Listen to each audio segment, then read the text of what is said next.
بسم اللہ الرحمن الرحیم۔ السلام علیکم ورحمۃ اللہ وبرکاتہ۔ ناظرین، آج ہم بات کریں گے حضور صلی اللہ تعالی علیہ وآلہ وسلم کی ان معجزات کی جو حضرت حلیمہ سعدیہ رضی اللہ عنہا کی آغوش میں رونما ہوئے۔ حضرت حلیمہ سعدیہ رضی اللہ تعالی عنہا اپنے قبیلے کی دوسری عورتوں کے ساتھ جب مکہ مکرمہ میں بچوں کو گود میں لینے کے لیے آئیں تو اس وقت مکہ مکرمہ میں قحط اور خشک سالی کی کیفیت طاری تھی۔ عرب کے شہری باشندوں میں یہ رواج تھا کہ وہ اپنے بچوں کو شہری امراض سے محفوظ رکھنے کے لیے اور ان کی زبان میں فصاحت و بلاغت پیدا کرنے کے لیے دودھ پلانے والی بدوی عورتوں کے حوالے کر دیا کرتے تھے۔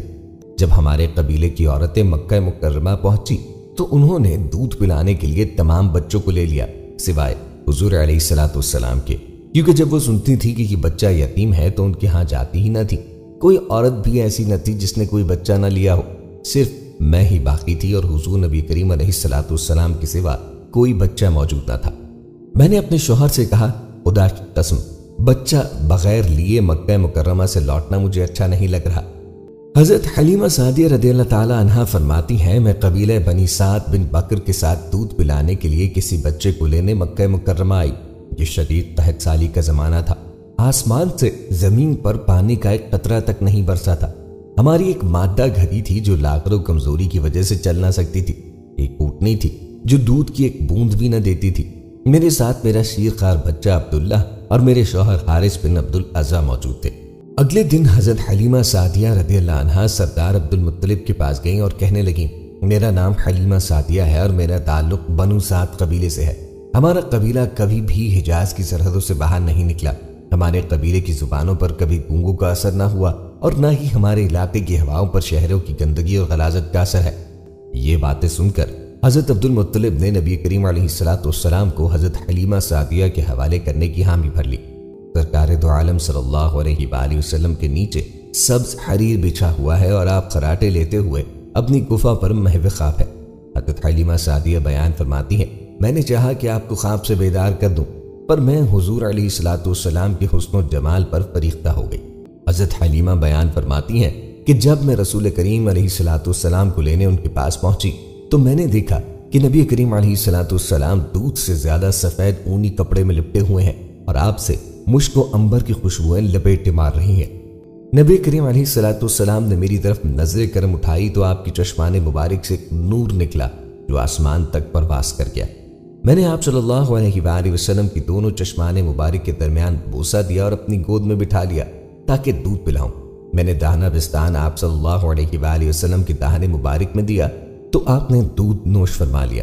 حضرت ابن عباس فرماتے ہیں کہ اللہ تعالیٰ نے آپ صلی اللہ علیہ وآلہ وسلم کو ابتدائی حالت میں ہی عدالت و انصاف ملحوظ رکھنے کا الہام فرما دیا تھا۔ آپ صلی اللہ علیہ وآلہ وسلم جانتے تھے کہ ایک ہی پستان کا دودھ آپ کا ہے، کیونکہ حلیمہ سعدیہ کا ایک اور لڑکا بھی ہے۔ حضرت حلیمہ سعدیہ فرماتی ہیں کہ حضور علیہ الصلوۃ والسلام کا ہمیشہ یہ حال رہا کہ ایک پستان کو نبی علیہ الصلوۃ والسلام اپنے رضائی بھائی کے لیے چھوڑ دیا کرتے، پھر میں آپ صلی اللہ علیہ وآلہ وسلم کو لے کر اپنی جگہ آئی اور اپنے شوہر کو دکھایا۔ وہ بھی نبی کریم علیہ الصلوۃ والسلام کے جمال مبارک پہ عاشق ہو گئے اور سجدہ شکر ادا کیا۔ حضرت حلیمہ فرماتی ہیں کہ اس کے بعد چند راتیں ہم مکہ مکرمہ میں ٹھہرے رہے۔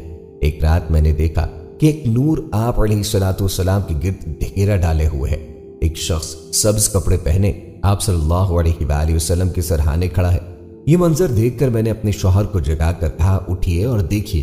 شوہر نے کہا، ہے حلیمہ خاموش رہو اور اپنی اس حالت کو چھپا کے رکھو، کیونکہ مجھے معلوم ہوا ہے کہ جس دن سے اس فرزند کی پیدائش ہوئی ہے اس دن سے یہود کے علماء و احبار نے کھانا پینا چھوڑ رکھا ہے اور وہ انتہائی بے چین و بے قرار ہیں۔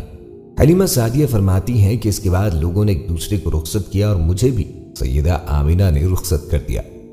حضرت حلیمہ سعدیہ فرماتی ہیں کہ جب اونٹنی پر میں اپنی حضور علیہ الصلوۃ والسلام کو گود میں لے کے سوار ہوئی تو میری اونٹنی خوب چست و چالاک ہو گئی اور اپنی گردن اوپر تان کے چلنے لگی۔ جب ہم خانہ کعبہ کے سامنے پہنچے تو اس نے 3 سجدے کیے اور اپنے سر کو آسمان کی جانب اٹھا لیا اور چلانے لگ گئی۔ پھر قبیلے کے جانوروں کے آگے آگے دوڑنے لگی۔ لوگ اس کی تیز رفتاری پر تعجب کرنے لگے۔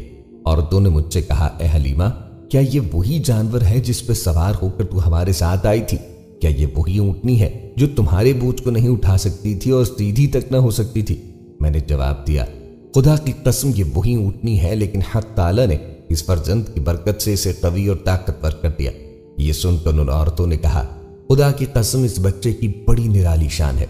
حضرت حلیمہ سعدیہ مزید فرماتی ہیں کہ میں نے اپنے دراز گوش کو یہ جواب دیتے ہوئے سنا کہ خدا کی قسم میری بڑی شان ہے، میں مردہ تھی، مجھے زندگی عطا کی گئی، میں لاغر و کمزور تھی، مجھے قوت و توانائی بخشی گئی۔ اے بنی سعد کی عورتوں، تم پر تعجب ہے اور تم غفلت میں ہو، تم نہیں جانتی کہ میری پشت پہ کون ہے؟ میری پشت پہ سید المرسلین خاتم الانبیاء اور حبیب کبریا تشریف فرما ہے۔ حضرت حلیمہ بیان کرتی ہیں کہ میں جس راستے سے بھی گزرتی، راستے میں دائیں بائیں سے یہ آوازیں سنتی، اے حلیمہ تم تو انگر ہو گئی اور بنی سعد کی عورتوں میں تم بزرگ ترین ہو گئی۔ بکریوں کی جس ریوڑ پر میں گزرتی، بکریاں سامنے آ کے کہتی، اے حلیمہ کیا تم جانتی ہو کہ تمہارا دودھ پینے والا کون ہے؟ یہ محمد مصطفیٰ صلی اللہ علیہ وآلہ وسلم آسمان و زمین کے رب کے رسول اور تمام بنی آدم سے افضل ہے۔ حضرت حلیمہ سعدیہ کی یہ بہت بڑی خوش قسمتی تھی کہ انہوں نے حضور اکرم علیہ السلام کو گود میں لیا تھا۔ ننھے حضور کی والدہ اور چچا نے حضرت حلیمہ سعدیہ کو بہت کچھ دے دیا تھا، جسے دیکھ کر قبیلے کی تمام عورتیں حیران رہ گئیں۔ لیکن سب سے زیادہ حیرت کی بات یہ تھی کہ حضرت حلیمہ کی بکریوں کے نتنوں میں دودھ کی فراوانی ہو گئی۔ شروع میں تو سب لوگ یہی سمجھے کہ یہ کسی جڑی بوٹی کا کرشمہ ہے جو حضرت حلیمہ سعدیہ کے خاوند حارث بن عبد العزیٰ کے ہاتھ تک گئی ہے، جسے انہوں نے بکریوں کو کھلایا ہے، اور یوں بکریاں اس طرح دودھ دینے لگ گئی ہیں۔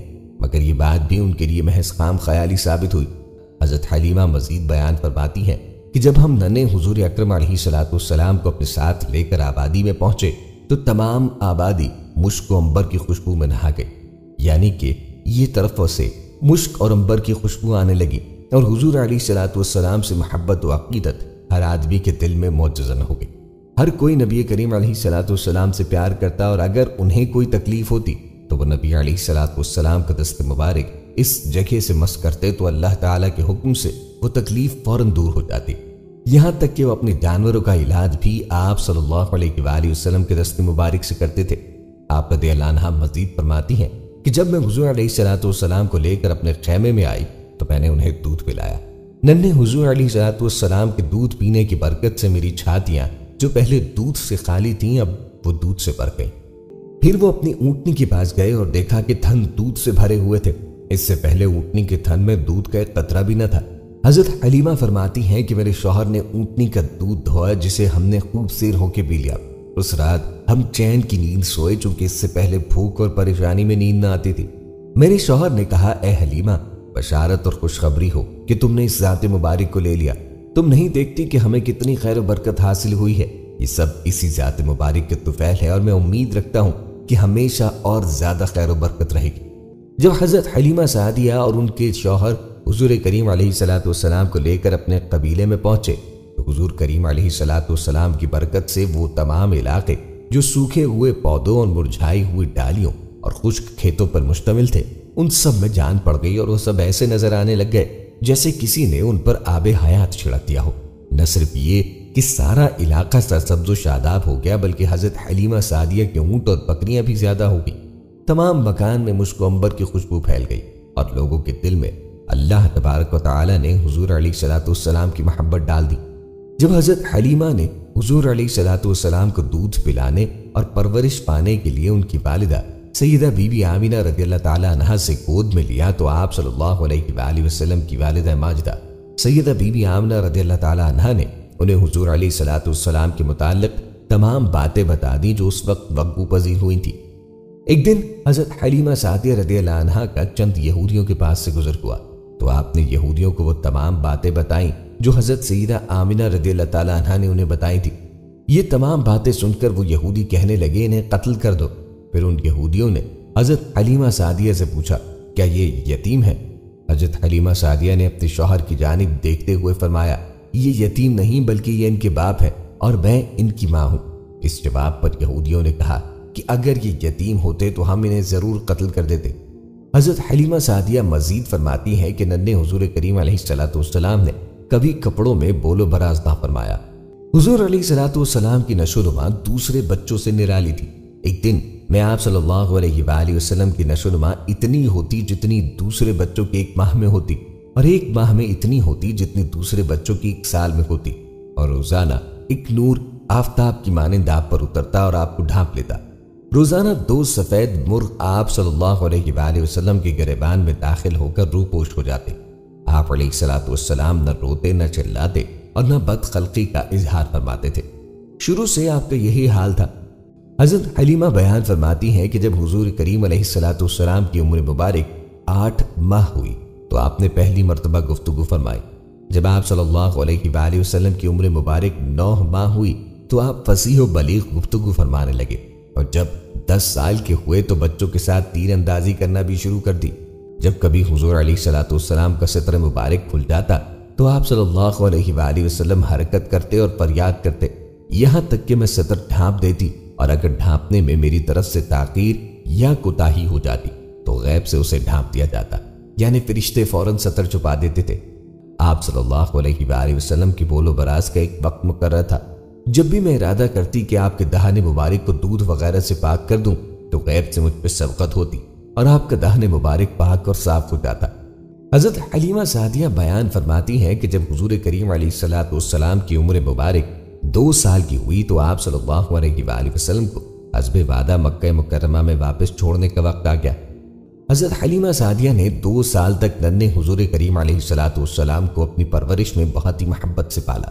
انہوں نے اپنے دودھ میں محبت، فصاحت و بلاغت گھول گھول کر نبی کریم علیہ الصلوۃ والسلام کو پلائی۔ حضرت عبداللہ ابن عباس رضی اللہ عنہ سے مروی ہے کہ اگر حضرت حلیمہ سعدیہ رضی اللہ عنہ نے فرمایا، جب میں نے حضور علیہ الصلوۃ والسلام کا دودھ چھڑایا تو آپ نے اس موقع پر ارشاد فرمایا، اللہ اکبر کبیرہ والحمد للہ کثیرہ سبحان اللہ بکرۃ و اصیلا۔ حضرت حلیمہ سعدیہ بیان فرماتی ہیں کہ جب آپ صلی اللہ علیہ وآلہ وسلم کی عمر مبارک 2 سال کی ہو گئی تو معاہدے کے حساب سے آپ صلی اللہ علیہ وآلہ وسلم کو ماں کے حوالے کرنے کا وقت ہو گیا، لیکن میں آپ صلی اللہ علیہ وآلہ وسلم کو ابھی واپس نہیں کرنا چاہتی تھی۔ میرا دل انہیں کسی بھی حالت پر چھوڑنے کو تیار نہ تھا۔ میری تو دلی خواہش یہی تھی کہ کاش چمن ہاشمی کا یہ غنچہ یہیں پھول بنے، لیکن دل پہ پتھر رکھ کر میں آپ صلی اللہ علیہ وآلہ وسلم کو واپس لوٹانے کے لیے آپ کی والدہ ماجدہ سیدہ آمینہ رضی اللہ تعالیٰ عنہ کے پاس مکہ مکرمہ میں لے آئی۔ اتفاق کی بات ہے کہ ان دنوں مکہ مکرمہ میں کسی وبائی مرض کا بہت زیادہ دور تھا۔ حضرت حلیمہ سعدیہ نے حضور علیہ الصلوۃ والسلام کو آپ صلی اللہ علیہ وآلہ وسلم کی والدہ ماجدہ بی بی آمنہ رضی اللہ تعالیٰ عنہا سے مزید اپنے پاس رکھنے کا خیال اظہار کیا تو سیدہ آمنہ رضی اللہ تعالیٰ عنہا نے اس وبا کی وجہ سے واپسی پر کوئی اصرار نہ کیا، اور یوں حضرت حلیمہ سعدیہ کی مراد برائی اور وہ خوشی خوشی آپ صلی اللہ علیہ وآلہ وسلم کو لے کر دوبارہ اپنے گھر چلی آئیں۔ ایک بار حضرت حلیمہ سعدیہ آپ صلی اللہ علیہ وآلہ وسلم کو ساتھ لے کر عزیل کے قیاف و شناز کے پاس پہنچی۔ وہ آپ صلی اللہ علیہ وآلہ وسلم کو دیکھتے ہی چلا اٹھا، اے قوم عرب، اس بچے کو فوراً قتل کر دو، کیونکہ ان قریب یہ تمہارے ہم مذہب لوگوں کو مارے گا، یہ تمہارے بتوں کو بھی توڑ دے گا اور تم پر غالب آ جائے گا۔ حضرت حلیمہ سعدیہ رضی اللہ تعالیٰ عنہا نے جب یہ سنا تو آپ صلی اللہ علیہ وآلہ وسلم کو ساتھ لے کر وہاں سے فوراً واپس چلی آئیں۔ ایک مرتبہ حضور نبی کریم علیہ الصلوۃ والسلام اپنے رضائی بھائیوں کے ہمراہ بکریاں چرانے کے لیے جنگل گئے ہوئے تھے۔ اچانک آپ صلی اللہ علیہ وآلہ وسلم کا رضائی بھائی دوڑتا ہوا گھر آیا اور اپنے والد ماجد اور والدہ سے کہنے لگا، ہم بکریاں چرا رہے تھے کہ اسی دوران 2 سفید پوش آدمی آئے اور ہمارے قریشی بھائی کو زمین پہ لٹا کر ان کا شکم مبارک چاک کرنے لگے، اس کے بعد اب وہ اس کو سی رہے ہیں۔ یہ سن کر حضرت حلیمہ سعدیہ اور ان کے شوہر کی ہوش اڑ گئے اور وہ اسی طرف روانہ ہو گئے۔ انہوں نے دیکھا کہ آپ صلی اللہ علیہ وآلہ وسلم ایک جگہ کھڑے ہوئے ہیں اور چہرے انور کا رنگ زرد پڑ گیا ہے۔ حلیمہ سعدیہ فرماتی ہیں کہ میں نے فوراً آپ صلی اللہ علیہ وآلہ وسلم کو سینے سے چمٹا لیا اور پھر آپ کے رضائی والد نے آپ کو سینے سے لگایا اور آپ سے وجہ دریافت کی۔ حضور علیہ الصلوۃ والسلام فرمانے لگے، میں اپنے رضائی بھائیوں کے ساتھ وادی میں موجود تھا کہ اچانک میری نظر 3 لوگوں پہ پڑی، جن میں سے ایک کے ہاتھ میں سونے کا تشت تھا جو برف سے بھرا تھا۔ انہوں نے مجھے اپنے ساتھیوں کے درمیان سے پکڑا، میرے سارے ساتھی اپنے محلے کی جانب بھاگ گئے۔ اس کے بعد ان تینوں میں سے ایک نے مجھے زمین پہ لٹایا اور ایک نے میرے سینے کو جوڑوں کے پاس سے ناف تک چیرا۔ مجھے کسی قسم کا درد محسوس نہ ہوا۔ اس کے بعد پیٹ کی رگوں کو نکالا اور اس برف سے خوب غسل دیا، پھر اسے اپنی جگہ دیکھ کے میں کھڑا ہو گیا۔ دوسرے شخص نے اس سے کہا، اب تم ہٹ جاؤ۔ یہ کہہ کر اس نے اپنے ہاتھ کو میرے جوف میں ڈال کر میرا دل نکال لیا۔ پھر اس نے میرے دل کو چیا اور اس سے سیاہ لوتھڑا نکالا۔ ایک روایت یہ بھی ہے کہ اس شخص نے سیاہ نطفے کو نکالا اور اسے پھینک دیا۔ اس نے مجھ سے کہا کہ یہ شیطان کا حصہ ہے جو میں نے نکال دیا، پھر اسے اس چیز سے بھرا جو ان کے پاس تھی۔ اس کے بعد اس نے اپنے دائیں طرف اور بائیں طرف کچھ اشارہ کیا جس طرح وہ کوئی چیز مانگ رہے ہو۔ انہوں نے ایک انگوٹھی نکالی جس کی نورانیت سے آنکھیں خیرہ ہوتی تھیں، جس کے بعد اس انگوٹھی سے میرے دل پہ مہر لگائی۔ میرا دل نور سے لبریز ہو گیا۔ وہ نور نبوت و حکمت کا تھا۔ پھر دل کو اپنی جگہ پہ رکھ دیا تو میں اس مہر کی سردی اور خوشی عرصہ دراز تک محسوس کرتا رہا۔ شق صدر کا یہ واقعہ نبی علیہ الصلوۃ والسلام کو اپنی عمر میں 4 مرتبہ پیش آیا۔ پہلی مرتبہ زمانہ طفولیت میں پیش آیا جب آپ صلی اللہ علیہ وآلہ وسلم حلیمہ سعدیہ کی پرورش میں تھے، اور اس وقت آپ صلی اللہ علیہ وآلہ وسلم کی عمر مبارک 4 سال کے قریب تھی۔ جب پیارے نبی صلی اللہ علیہ وآلہ وسلم کی عمر مبارک 3 برس ہوئی تو انہوں نے اپنی رضائی ماں حضرت حلیمہ سعدیہ رضی اللہ تعالیٰ عنہ سے فرمایا، اے مادر گرامی، مجھے یہ بتائے کہ میرے بہن بھائی کہاں جاتے ہیں؟ حضرت حلیمہ سعدیہ رضی اللہ تعالیٰ عنہ نے عرض کی، میری جان آپ پر فدا ہو، آپ کے بہن بھائی تو بکریاں چرانے جاتے ہیں اور شام کو واپس آتے ہیں۔ اس جواب پہ ننھے حضور نبی کریم علیہ الصلوۃ والسلام نے ارشاد فرمایا، اے مادر گرامی، مجھے اپنے بھائیوں کے ساتھ جب وہ بکریاں چرانے جاتے ہیں کیوں نہیں بھیجتی تاکہ میں سیر کروں اور تمہاری بکریاں چراؤں؟ آئندہ میں بھی اپنے بہن بھائیوں کے ساتھ بکریاں چرانے جایا کروں گا۔ حضرت حلیمہ سعدیہ نے آپ کو بہت روکا، لیکن آپ صلی اللہ علیہ وآلہ وسلم نہ مانے اور بہت ہی زیادہ اصرار کیا۔ حضرت حلیمہ سعدیہ نے یہ دیکھ کر آپ کو اجازت دے دی۔ چنانچہ اس کے بعد آپ صلی اللہ علیہ وآلہ وسلم ہر روز اپنے رضائی بہن بھائیوں کے ساتھ جنگل میں بکریاں چرانے کے لیے جایا کرتے تھے۔ جب سے ننھے حضور علیہ الصلوۃ والسلام اپنے رضائی بہن بھائیوں کے ساتھ جنگل میں بکریاں چرانے کے لیے جانے لگے تو حضرت حلیمہ سعدیہ کی بکریوں میں روز بروز اضافہ ہونے لگ گیا۔ بکریاں زیادہ سے زیادہ دودھ دینے لگیں اور بکرے بھی موٹے تازے ہو گئے۔ آپ صلی اللہ علیہ وآلہ وسلم کے قدم مبارک لگتے ہی چراہ گاہوں میں ہریالی بڑھنے لگی، اور یہ سب منظر دیکھ کر بنو سعد قبیلے کے لوگ بہت خوش ہو گئے۔ بچپن میں حضور علیہ الصلوۃ والسلام اپنے رضائی بہن بھائیوں کے ساتھ کھیلتے، خصوصاً حضرت شیمہ رضی اللہ عنہ کے ساتھ کھیلتے، اور حضرت حارث رضی اللہ عنہ آپ صلی اللہ علیہ وآلہ وسلم کو اپنے کندھوں پہ بٹھا کے سیر کرواتے۔ حضور اکرم صلی اللہ علیہ وآلہ وسلم کی رضائی بہن بھائیوں میں سے حضرت شیمہ بنت حارث رضی اللہ تعالیٰ عنہ کو ننھے حضور علیہ الصلوۃ والسلام سے بہت زیادہ محبت و پیار تھا، اور وہ آپ کو بچپن میں لوریاں دیا کرتی تھیں۔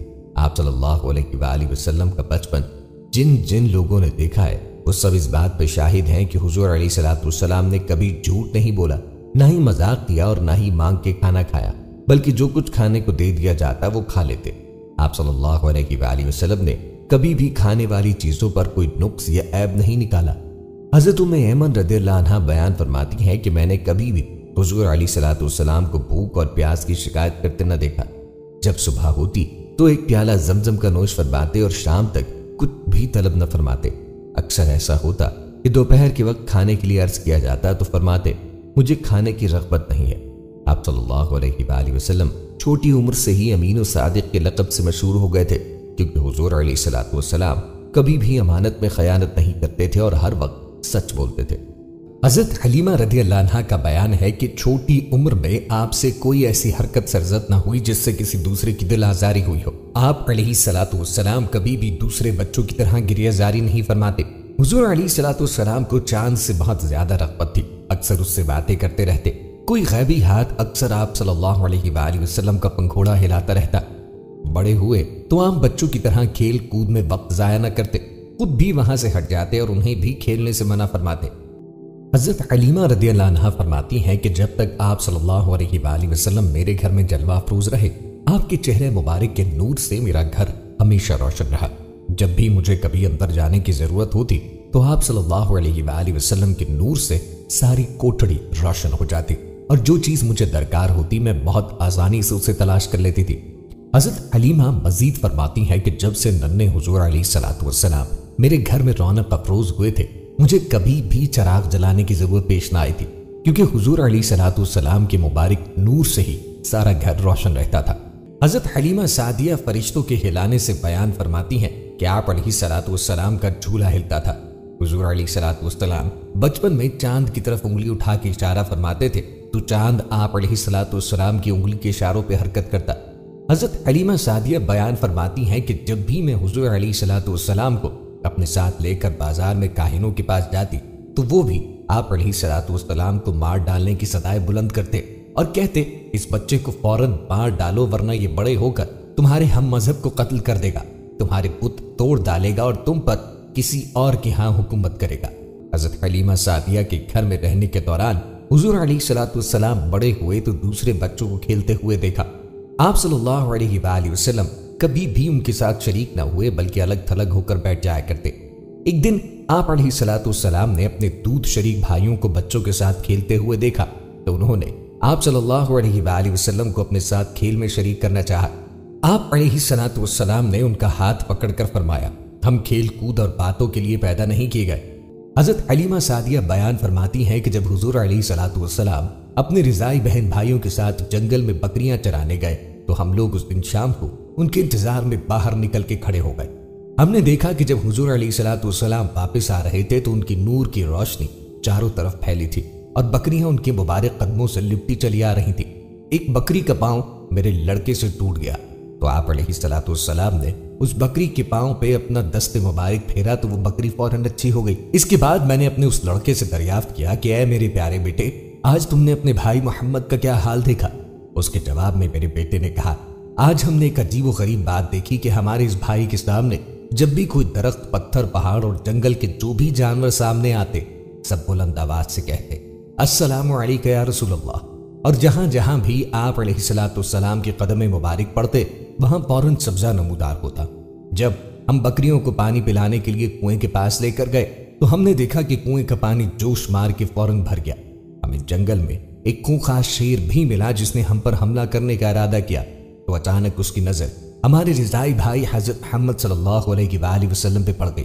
وہ فوراً ہی محمد کے پاؤں سے لپٹ گیا اور کہنے لگا الصلاۃ والسلام علیک یا رسول اللہ۔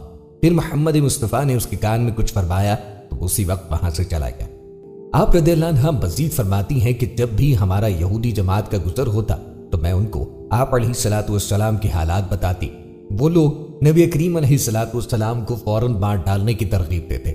جب سے ننھے حضور اکرم اپنے رضائی بہن بھائیوں کے ساتھ بکریاں چرانے کے لیے جانے لگے تو جلد ہی آپ صلی اللہ علیہ وآلہ وسلم کے رضائی بہن بھائیوں نے ایک عجیب و غریب واقعہ دیکھا۔ انہوں نے دیکھا کہ جب آپ علیہ الصلوۃ والسلام کسی چٹان یا درخت کے پاس سے گزرتے ہیں تو درختوں اور پتھروں سے عجیب سی آواز نکلتی ہے، السلام علیکم یا رسول اللہ، یعنی اے اللہ کے رسول آپ پر سلام ہو۔ یہ آواز سن کر بچے بہت زیادہ حیران ہوئے اور واپس آ کر اپنی والدہ ماجدہ کو سارا ماجرا سنا دیا۔ حضرت حلیمہ سعدیہ یہ جان گئی تھی کہ ان کا یہ رضائی بیٹا کوئی معمولی لڑکا نہیں ہے۔ انہیں بچوں سے کہا، بچوں اس بات کا ذکر کسی سے بھی نہ کرنا کیونکہ تمہارا بھائی کوئی معمولی لڑکا نہیں، وہ بڑا ہو کے سردار بننے والا ہے، اس کی بہت زیادہ دیکھ بھال کیا کرو اور یہ خیال رکھو کہ انہیں کوئی تکلیف نہ پہنچے۔ اپنی ماں کی یہ بات سن کر بچے پہلے سے بھی زیادہ حضور علیہ الصلوۃ والسلام کا خیال رکھنے لگے اور آپ صلی اللہ علیہ وآلہ وسلم پہ جان چھڑکنے لگے۔ حلیمہ سعدیہ حضور علیہ الصلوۃ والسلام کو ان کی والدہ اور دادا کے حوالے کرنے کے بعد کے حالات بیان کرتے ہوئے فرماتی ہیں، میں حضور علیہ الصلوۃ والسلام کی خدمت سے فراغت ہونے کے بعد بھی ہمیشہ خوشحال رہی۔ میں ان نعمتوں کو بیان نہیں کر سکتی جو مجھے حضور علیہ الصلوۃ والسلام کی خدمات کے صلے میں ملی۔ جب حضرت حلیمہ سعدیہ ننھے حضور علیہ الصلوۃ والسلام کو حضرت آمینہ کے پاس چھوڑ کر واپس اپنے علاقے کی طرف روانہ ہو گئی تو ام ایمن نے حضور علیہ الصلوۃ والسلام کی پرورش کے فرائض انجام دیے۔ ام ایمن حضرت عبداللہ بن عبد المطلب کی لونڈی تھی اور وہ حضور علیہ الصلوۃ والسلام کو میراث میں ملی تھی۔ آپ حضور نبی کریم علیہ الصلوۃ والسلام سے بہت زیادہ محبت کرتی تھی اور دن رات آپ کی خدمت گزاری اور خبر گیری کیا کرتی۔ ابو ریحان سے مروی ہے کہ جب حضرت حلیمہ سعدیہ ننھے حضور اکرم علیہ الصلوۃ والسلام کو آپ کی والدہ ماجدہ سیدہ بی بی آمینہ رضی اللہ تعالی عنہا اور آپ کے دادا سردار عبد المطلب کے حوالے کر گئی تو انہی دنوں میں ایک کاہن مکہ مکرمہ میں آیا۔ اس کاہن نے نبی کریم علیہ الصلوۃ والسلام کو دیکھا تو وہ قریش کے گروہ سے کہنے لگا، اے گروہ قریش، اس بچے کو قتل کر دو، یہ تمہارے اندر تفریق و انتشار پیدا کر دے گا اور تمہیں ہلاک کر دے گا۔ کاہن کی یہ باتیں سن کر حضرت عبد المطلب جلدی سے آپ علیہ الصلوۃ والسلام کو وہاں سے نکال لائے۔ کاہن کی یہ باتیں سن کر قریش ہمیشہ حضور علیہ الصلوۃ والسلام سے خوفزدہ رہتے۔ ناظرین، جب حضور نبی کریم علیہ الصلوۃ والسلام کی عمر مبارک 4 سال کے قریب ہو گئی تو حضرت حلیمہ سعدیہ سعادتوں اور نیک بختوں کے اس منبع کو اس کی والدہ اور دادا کے پاس لوٹانے کے لیے مکہ مکرمہ کی طرف روانہ ہوئی۔ غیب سے ندا آئی، اے مکے کی سرزمین تجھے مبارک ہو، آج سے تیرا نور کمال اور تیرا چاند واپس آ رہا ہے۔ آج سے مکے کی سرزمین قحط سے محفوظ ہو گئی اور اب قیامت تک خزانوں سے مالا مال ہو گئی۔ جب حضرت حلیمہ سعدیہ حضور علیہ الصلوۃ والسلام کو لے کے مکے کی قرب و جوار کے قریب پہنچی تو انہوں نے آپ علیہ الصلوۃ والسلام کو ایک جگہ بٹھا دیا اور خود قضائے حاجت کے لیے چلی گئیں۔ جب وہ واپس آئی تو انہوں نے حضور علیہ الصلوۃ والسلام کو وہاں پہ موجود نہ پایا جہاں پہ وہ چھوڑ کے گئی تھیں۔ اس پہ وہ بہت گھبرا گئی اور انہوں نے شور مچانا شروع کر دیا۔ انہوں نے لوگوں سے کہا، یہاں پہ میرا بچہ تھا۔ لوگوں نے پوچھا، کون سا بچہ؟ اس پہ حضرت حلیمہ فرمانے لگیں، وہی بچہ جو میرے ساتھ تھا، جس کا نام محمد بن عبداللہ بن عبد المطلب ہے، جو میرا سرمایہ اور جان تھا۔ میں اس کو اس کی والدہ کے پاس لوٹانے کے لیے آئی تھی، ابھی تو یہی تھا۔ اگر وہ مجھے نہ ملے تو میں اپنے آپ کو پہاڑ کی چوٹی سے گرا دوں گی۔ اس کے بعد حضرت حلیمہ نے حضور علیہ الصلوۃ والسلام کو ادھر ادھر کافی تلاش کیا، اور تلاش کرنے کے بعد جب نبی کریم علیہ الصلوۃ والسلام انہیں نہ مل سکے تو وہ نا امید ہو گئی اور محمد محمد پکارنے لگی۔ اتنے میں ایک بوڑھا شخص لاٹھی تیکتا ہوا حضرت حلیمہ کے پاس آیا اور کہنے لگا، اے حلیمہ، کیا بات ہے؟ کیوں نالا و فریاد کر رہی ہو؟ میں نے ان سے کہا کہ میں نے محمد بن عبداللہ بن عبد المطلب کو ایک مدت تک دودھ پلایا ہے، اب میں انہیں لے کر ان کی والدہ اور دادا کے سپرد کرنے آئی تھی، لیکن وہ مجھ سے گم ہو گئے۔ اس بوڑھے شخص نے کہا، رونا بند کرو اور غم نہ کھاؤ، میں تمہیں اس کی رہنمائی کرتا ہوں جہاں وہ موجود ہوں گے۔ اگر اس نے چاہا تو ممکن ہے کہ تمہیں ان تک پہنچا دے۔ اس پر میں نے اس بوڑھے شخص سے کہا، میری جان تم پر قربان ہو، بتاؤ وہ کون ہے؟ بوڑھے نے کہا، وہ بڑا بت ہے جس کا نام ہبل ہے، وہ بڑا مرتبے والا ہے، وہ جانتا ہے کہ تمہارا فرزند کہاں ہے، اس سے جا کے معلوم کرو۔ میں نے اسے کہا، خرابی اور تیری، کیا تو نہیں جانتا اور تو نے نہیں سنا کہ اس فرزند کی ولادت کی رات بتوں پہ کیا گزری تھی؟ اس رات یہ سب بت اوندھے منہ گر پڑے تھے۔ اس پر وہ بوڑھا شخص مجھے زبردستی اس بت کے پاس لے گیا اور مجھ سے اس کے گرد چکر لگوایا، اور چکر لگوانے کے بعد بت سے یہ سارا واقعہ بیان کیا۔ ہبل نے جب سارا واقعہ سنا تو سر کے بل گر پڑا اور دوسرے تمام بت بھی اوندھے ہو کے گر پڑے۔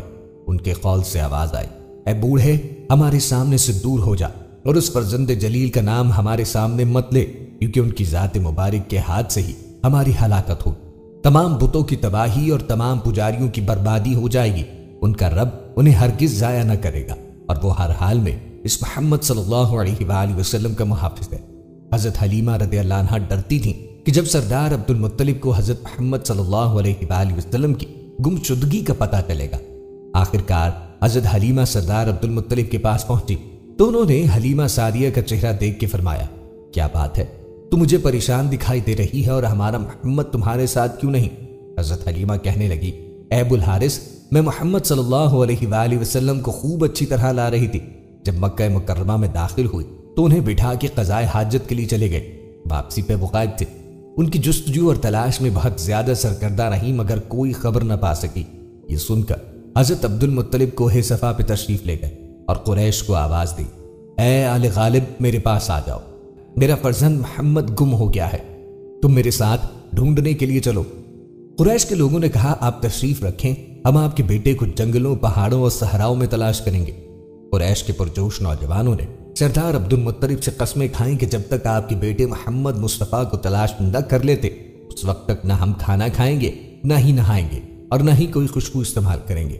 جب سردار عبد المطلب اور تمام قریش حضور علیہ الصلوۃ والسلام کی تلاش میں ناکام ہو گئے اور انہیں نبی کریم علیہ الصلوۃ والسلام کہیں پر بھی نہ ملے تو سردار عبد المطلب مسجد الحرام میں داخل ہوئے اور خانہ کعبہ کی طرف متوجہ ہوئے۔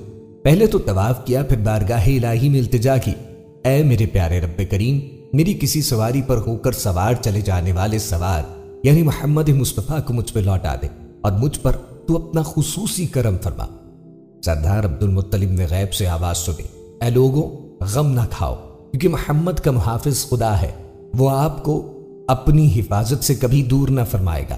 حضرت عبد المطلب نے کہا، اے باطف غینی، مجھے بتاؤ کہ محمد کہاں موجود ہے؟ اس نے کہا، تہامہ کی وادی میں ایک شجر یمن کے نیچے تشریف فرما ہے۔ یہ سن کر حضرت عبد المطلب وادی تہامہ کی طرف چل پڑے۔ راستے میں ورقہ بن نوفل ان کے سامنے آئے اور وہ بھی ان کے ہمراہ ہو لیے۔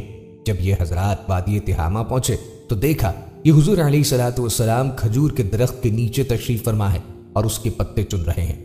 عبد المطلب نے پوچھا، اے فرزند، تم کون ہو؟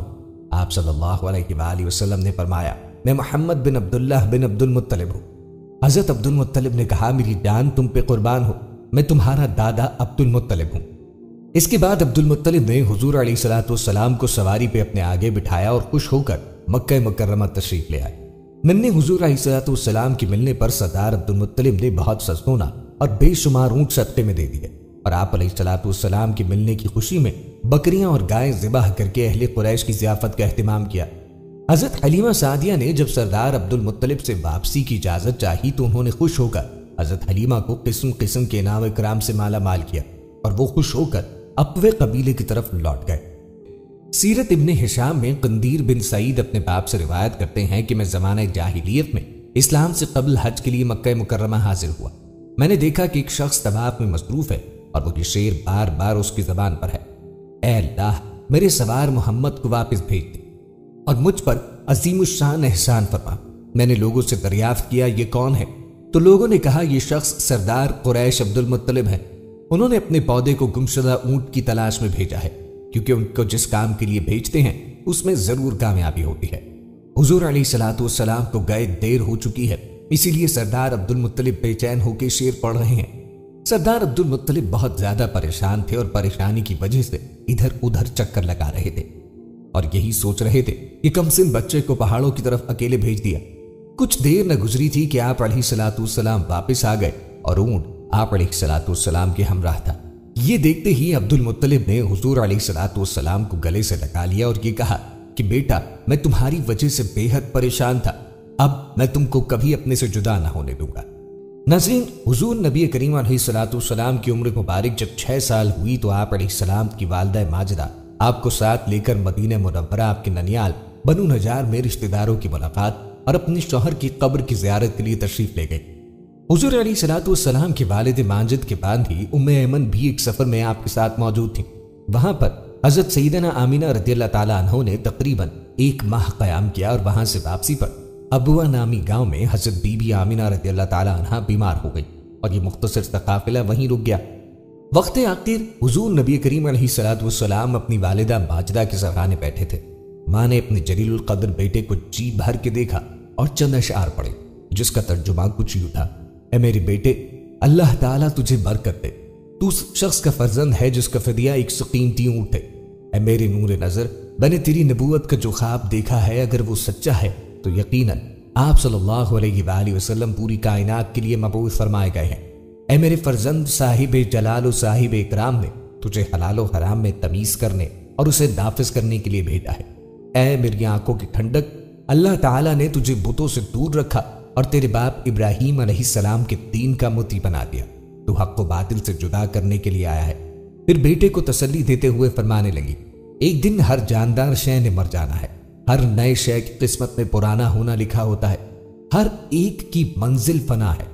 میں مر جاؤں گی لیکن میرا ذکر باقی رہے گا، اس لیے کہ میں نے خیر عظیم کو بطور نشانی چھوڑا ہے، میں نے ایک غیب و ظاہر کو جنم دیا ہے۔ حضرت بی بی آمینہ رضی اللہ تعالی عنہا ابوا نامی گاؤں میں فوت ہو گئی اور وہیں پہ مدفون کی گئی۔ حضور نبی کریم علیہ الصلوۃ والسلام کے اوپر سے والد ماجد کا سایہ تو ولادت سے پہلے ہی اٹھ چکا تھا، اب والدہ ماجدہ کی آغوش شفقت کا بھی خاتمہ ہو گیا۔ حضرت بی بی آمینہ رضی اللہ عنہا کی وفات کے بعد حضرت ام ایمن رضی اللہ تعالیٰ عنہا آپ علیہ الصلوۃ والسلام کو لے کے مکہ مکرمہ آئیں اور حضور علیہ الصلوۃ والسلام کو ان کے دادا عبد المطلب کے سپرد کر دیا۔ دادا نے آپ علیہ الصلوۃ والسلام کو اپنی آغوش تربیت میں لیا۔ جس سال حضور نبی کریم کی کفالت کی ذمہ داری آپ صلی اللہ علیہ وآلہ وسلم کے دادا نے اٹھا لی، اسی سال آپ صلی اللہ علیہ وآلہ وسلم شدید قسم کے آشوب چشم میں مبتلا ہو گئے۔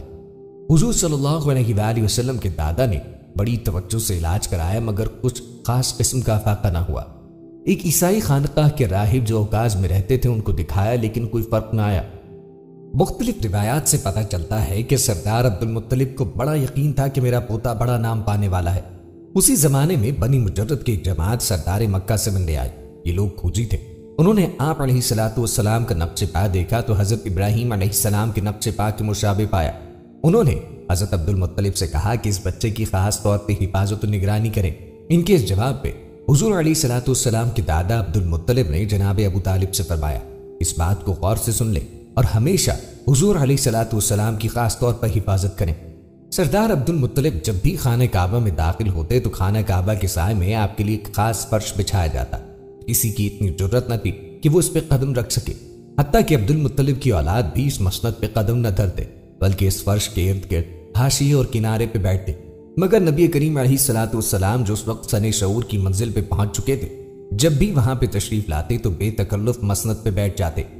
ناظرین، جس وقت نبی کریم علیہ الصلوۃ والسلام کی عمر مبارک 7 سال کی ہو گئی تو یہودیوں نے آپس میں مشورہ کیا، ہم نے اپنی کتابوں میں پڑھا ہے کہ حرام اور مجتبہ غذاؤں کو پیغمبر ہرگز استعمال نہیں کرتے، لہٰذا اب وقت ہے کہ ہم ان کا امتحان لیں۔ چنانچہ انہوں نے ایک چوری کا مرغ منگوایا اور اسے پکایا، پھر سب کو دعوت دی تو سب نے اسے کھا لیا، مگر حضور نبی کریم علیہ الصلوۃ والسلام نے اس کی طرف آنکھ اٹھا کر بھی نہ دیکھا اور نہ ہی اپنا ہاتھ بڑھایا۔ یہودیوں نے حضور علیہ الصلوۃ والسلام سے فرمایا، یہ حرام ہے اور اللہ مجھے حرام چیزوں سے محفوظ رکھتا ہے۔ اس کے بعد یہودیوں نے آپ علیہ الصلوۃ والسلام کا امتحان لینے کے لیے ایک پڑوسی کا مرغ پکڑ لیا اور اپنے دل میں خیال کیا کہ یہ غذائے مجتبہ ہے۔ اس کے بعد یہودیوں نے کہا اس کی قیمت بعد میں ادا کر دیں گے۔ اس کھانے کو بھی سب نے بڑے شوق سے کھایا، مگر حضور علیہ الصلوۃ والسلام نے پھر بھی اپنا ہاتھ آگے نہ بڑھایا۔ اس کے بعد یہودیوں نے کہا یہ بچہ بڑی عظمتوں کو مالک ہے اور اس کی شان بڑی نرالی ہے۔ اس دعوت میں حضور اکرم صلی اللہ علیہ وآلہ وسلم کے سامنے وہ گوشت آیا تھا جو کسی بت کے نام پہ ذبح کیا تھا، تو آپ علیہ الصلوۃ والسلام نے اسے کھانے سے منع کر دیا۔ سردار اپنے پوتے حضرت محمد صلی اللہ علیہ وآلہ وسلم سے بے حد محبت کرتے اور اپنے سب بیٹوں سے زیادہ آپ کو پیار کرتے اور شفقت فرماتے تھے۔ حضرت عبد المطلب آپ علیہ الصلوۃ والسلام کے ساتھ نہایت عزت و احترام کے ساتھ پیش آتے۔ خلوت و جلوت کے تمام اوقات میں حضور نبی کریم علیہ الصلوۃ والسلام اپنے دادا حضور کے پاس تشریف لے جاتے اور ان کی مسند پہ بیٹھ جاتے۔ حضرت عبد المطلب نبی کریم علیہ الصلوۃ والسلام کے بغیر دسترخوان نہ بچھاتے اور اس وقت تک کھانا نہ کھاتے جب تک نبی کریم علیہ الصلوۃ والسلام اس میں شامل نہ ہو جائیں، اور کبھی کھانا کھاتے وقت حضور علیہ الصلوۃ والسلام کو اپنی گود میں بٹھا لیتے۔ حضرت رقیہ بنت ابی شفیع رضی اللہ تعالیٰ عنہا فرماتی ہیں کہ کچھ عرصے سے قریش میں بہت زیادہ قحط پڑ رہا تھا، جس کی وجہ سے وہ سب تنگی میں مبتلا تھے۔ زمین پہ گھاس نہ اگتی تھی اور سارے جانور کمزور تھے۔ میں نے اس زمانے میں خواب دیکھا اور خواب میں غیب سے آواز سنی، کوئی کہہ رہا تھا اے گروہ قریش، تم میں نبی آخر الزماں پیدا ہو چکے ہیں، ان کے نکلنے کا وقت ہے، وہ تمہارے لیے زندگی و شادابی لائیں گے۔ تم ایسے شخص کو دیکھو جو تم میں بزرگ، بلند قامت، ستواں ناک والا، خوشرو اور لمبی پلک والا اور بلند حسب والا ہو، اور تم اپنے بیٹے کو لے کر نکلو، اور ہر وادی سے ایک شخص خوشبو لگا کے نکلے۔ کعبے کا طواف کرنے کے بعد کوہ ابو قیس پہ جاؤ اور وہاں پہ جا کے وہ شخص دعا کرے اور تم سب آمین کہو تو بارش ہو جائے گی اور تمہاری زندگی سنور جائے گی۔ حضرت رقیہ بنت ابی شفیع رضی اللہ عنہا فرماتی ہیں کہ جب میں نے اپنا خواب سب کو سنایا تو میرا خواب سن کے ہر شخص پکار اٹھا۔ خواب میں جو نشانیاں بتائی گئی ہیں وہ ساری تو سردار عبد المطلب میں پائی جاتی ہیں۔ سب لوگوں نے خواب کے مطابق عمل کیا اور حضرت عبد المطلب نے نبی کریم علیہ الصلوۃ والسلام کو دوش مبارک پہ بٹھایا۔ اللہ تعالیٰ کے حضور میں آپ علیہ الصلوۃ والسلام کی توسط سے دعا فرمائی۔ راوی کا بیان ہے کہ خدا کی قسم ابھی لوگ پہاڑ سے نیچے بھی نہ اترنے پائے تھے کہ ایک بادل بیت اللہ کی طرف سے اٹھا اور اتنا زیادہ برسا کہ سب نالے بہہ نکلے۔ حضرت عبد المطلب کے سوا دوسرے لوگ بھی اپنے بیٹوں کو لائے تھے۔ سردار عبد المطلب جب اپنی نشست پہ بیٹھے تو اپنی گود میں اپنے پیارے پوتے حضور نبی کریم علیہ السلام کو بٹھا لیا اور اللہ کے حضور ان علاقوں کے لیے دعا کی۔ ابھی آپ دعا سے فارغ بھی نہ ہوئے تھے کہ بارش شروع ہو گئی۔ حضرت عبد المطلب نے ان دونوں شہروں کے لوگوں سے کہا اے قیس و قزر کے گروہ، واپس اپنے علاقوں میں چلے جاؤ کیونکہ وہاں پہ برسنا شروع ہو گئی ہے۔ پھر جب وہ لوگ واپس اپنے علاقوں میں پہنچے تو وہاں پہ بارش ہو رہی تھی۔ ناظرین، جب حضور نبی کریم علیہ الصلوۃ والسلام سردار عبد المطلب کے زیر سایہ محبت و شفقت پا رہے تھے تو آپ علیہ الصلوۃ والسلام کی آنکھیں دکھنے لگیں۔ ابن جوزی کے مطابق اس وقت آپ علیہ الصلوۃ والسلام کی عمر مبارک 7 سال تھی۔ آنکھیں دکھنے پر مکے میں علاج کروایا مگر کوئی فائدہ نہ ہوا۔ لوگوں نے عبد المطلب کی خدمت میں عرض کی اوقاس کے قریب ایک راہب ہے، آپ ان سے اپنے پوتے کا علاج پوچھیں، یہ راہب علاج چشم کے لیے بہت مشہور ہے۔ سردار اپنے پوتے کو اپنی گود میں لے کے اوقاس کی طرف چل پڑے۔ شام کے وقت وہاں پہنچے، لوگوں سے راہب کا پوچھا، پتہ دریافت کیا تو انہوں نے بتایا کہ 1 سال سے اپنے مکان میں بند ہے اور عبادت کرتا رہتا ہے۔ جب حضرت عبد المطلب حضور علیہ الصلوۃ والسلام کو اٹھائے اس راہب کے مکان پہ پہنچے تو آپ نے واقعی مکان کو بند پایا، لیکن کچھ ہی وقت گزرا تھا کہ راہب گھبرایا ہوا باہر نکلا اور ادھر ادھر دیکھنے لگا۔ سردار عبد المطلب کو دیکھ کر ان کے پاس آیا